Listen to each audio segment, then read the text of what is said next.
I was messaging you, I think, about after we had Ben Van Kerkwick on the pod, and Uncharted X, the guy who was the pyramid. Yes, and, he's great. He's great, and everybody was like, "Dude, it's so awesome." Shane Gillis's dad showed up to the pod, and I was like, "What?" And I guess they think that he looks like Shane, an older version of Shane. But what I loved about the pyramid conspiracy is that the stakes are so low.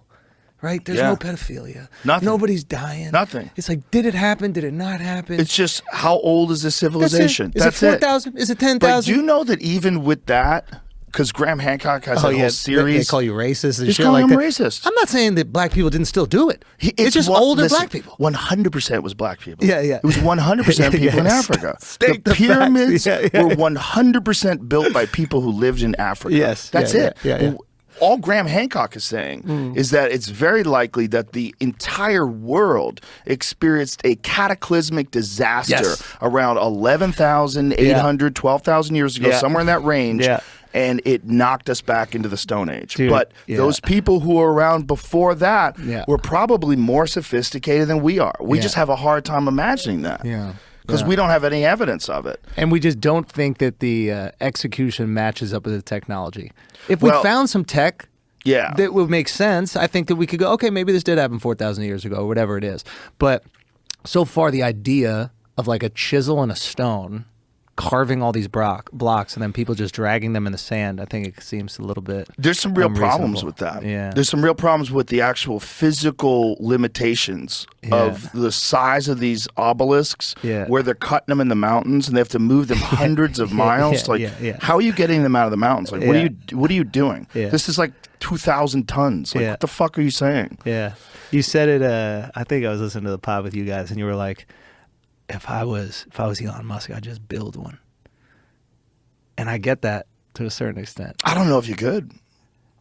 I really don't know if you could. I think we could. Do you know if you cut and place 10 stones a day, it would take you 664 years to make the pyramid? That might be wrong. But there's 2,300,000 stones in the Great Pyramid. You need to go, man. I know, I do. You need to go. It was the craziest thing that I've seen that humans have made. Like, awe-inspiring. Talking to Ben, talking to Randall Carlson, talking to Graham Hancock, I more and more think that we just have to use our imagination. Because we're thinking of technology only as technology that we've implemented, like these microphones and cell phones and shit. But it's possible there was a completely different branch of technology, and they had figured out something that allowed them to manipulate enormous stones. We just haven't figured it out yet. I mean, just think about it like this. Like, imagine there was this cataclysm, right? Within 100 years, like, this idea of Wi-Fi is non-existent to people. Non-existent. It's a story that you tell. So wait, what do you mean? The internet? Yeah, exactly. It's just absurd. It doesn't exist. You can't hold on to it. Right. So right now we're looking for all these tools that you can hold on to and can build things with. And that makes sense to us.